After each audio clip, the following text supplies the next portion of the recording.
So we are wrapping up this glorious year that was 2013. Really? I couldn't tell with all these year-end lists. Oh, I know. But guess what? We're actually about to drop yet another list on you guys. Oh, yay. Yeah, I mean, this one's more of a declaration. We all know girls run the world, right? But they also ruled pop music.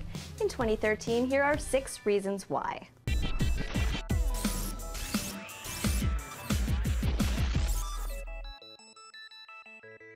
Number 6, something to say.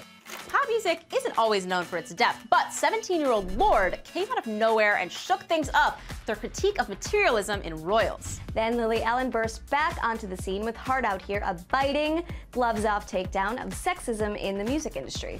2013 might have been the year of the twerk. It was. But it was also a good year for socially conscious pop. Number 5, raw talent. While the sibling trio Haim made a splash with their debut album Days Are Gone, Sarah Bareilles also hit it big and got a Grammy nom with her 4th album, The Blessed Unrest. So what do they have in common? Well, they're all multi-talented musicians who write and perform their own music. Imagine that. And they also happen to rock pretty hard. Really hard.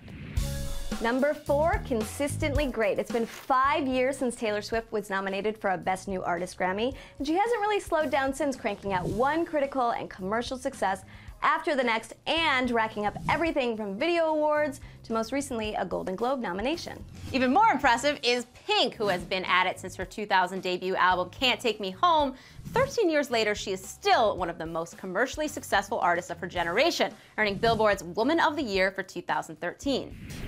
Number 3, shattering records. All year, Katy Perry and Rihanna dueled for the most #1 singles on Billboard's Pop Songs chart, remaining tied until Rihanna sailed past with Eminem's The Monster. And Miley Cyrus smashed the record for most views in 24 hours with her Wrecking Ball music video. This was definitely the year for women setting the bar and flying right over it. And speaking of Miley Cyrus... Oh, let's speak on it.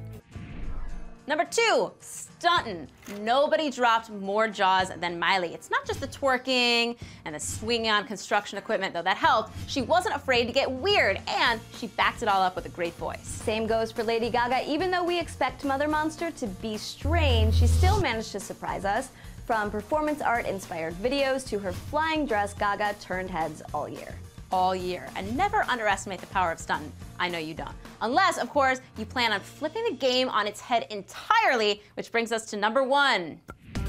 Number 1, Beyonce. Obviously, Queen Bee just, kind of dropped the bomb, and the biggest bomb ever, and she decimated all competition with the surprise midnight release of her self-titled visual album. She did not even bother teasing us with singles and videos. She just dropped a full-length album with 17 music videos all at the same time. And it paid off big time. Beyonce, the album, quickly became the fastest-selling iTunes album of all time and claimed the #1 spot in a total of 104 countries. And that is why in 2013, women ruled pop. But what do you think? Did we leave anyone off? Who do you think ran the world? Let us know in the comments below.